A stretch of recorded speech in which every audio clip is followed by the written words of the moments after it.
The BMW 5 Series has always been at the top of the executive car pack, and now this new model, with its less controversial design, has probably got even greater appeal because, well, its looks are no longer quite so polarising. Inside, the 5 Series is very stylish. The way the dash wraps around you, you kind of feel like you're in the cockpit of a sports car, and there's some nice touches such as how the heater information stays hidden until you turn the heater on. Everything feels really well built. It's probably the most solid feeling car in its class, and you get lots of standard equipment as well, such as leather interior, part electric seats, electronic handbrake, and this iDrive system which controls all the car's onboard functions. And it's really simple and easy to use, and if you do struggle, well, you can always ask an 8-year-old. As you'd imagine, the 5 Series is very good to drive. For starters, it's supremely quiet in here, which is great if you have to do lots of long journeys. It's very comfortable as well. I mean, the previous generation car did feel a little bit hard and bouncy, but this one's a lot smoother, and of course, it goes around corners very, very well. Now, you can get it with some options to actually improve the driving experience further. For instance, this car's got adjustable dampers. So I've got it in comfort mode at the moment, so it's all nice and soft and squidgy. I can firm it up to normal, or if I press it again, I go into sport. Now, you've probably noticed everything's got a bit more shaky because the ride's a lot firmer. But that does mean that it goes around corners even better than before. But that brings me on to this car's downsides, because BMW make you pay extra to make the 5 Series handle as well as it can.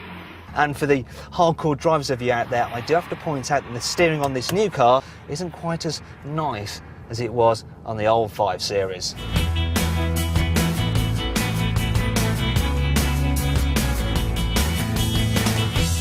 However, something that will annoy everybody is the fact that rear visibility is limited, which makes parking a little bit difficult. Thankfully though, you do get parking sensors as standard, otherwise you'd be very stuck.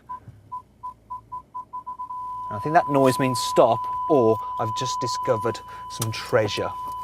Anyway, if you follow me to the back, I'll show you some other problems. Oh look, a Swiss watch, nice one. Anyway, where were we? Oh yeah, the back, come on. Now, I'm not going to start claiming that it's cramped here in the back of the 5 Series, because it's not. I mean, look, lots of knee and headroom. It's just that it's not quite as roomy or as comfortable as a Mercedes E-Class. And if you check out this transmission tunnel, well, it's just so large that really it leaves this central seat almost redundant, because, I mean, where the heck do you put your legs? And that means that, you know, overall, if you're going to be carrying adults in the back regularly, you might be better off with the big Marques. And if you want to carry lots of luggage, you might want to check out an Audi A6 instead, because while the BMW's boot is a fair old size, it doesn't have quite the capacity as the A6. And with the BM, you have to pay extra if you want fold-down rear seats, which is a bit mean.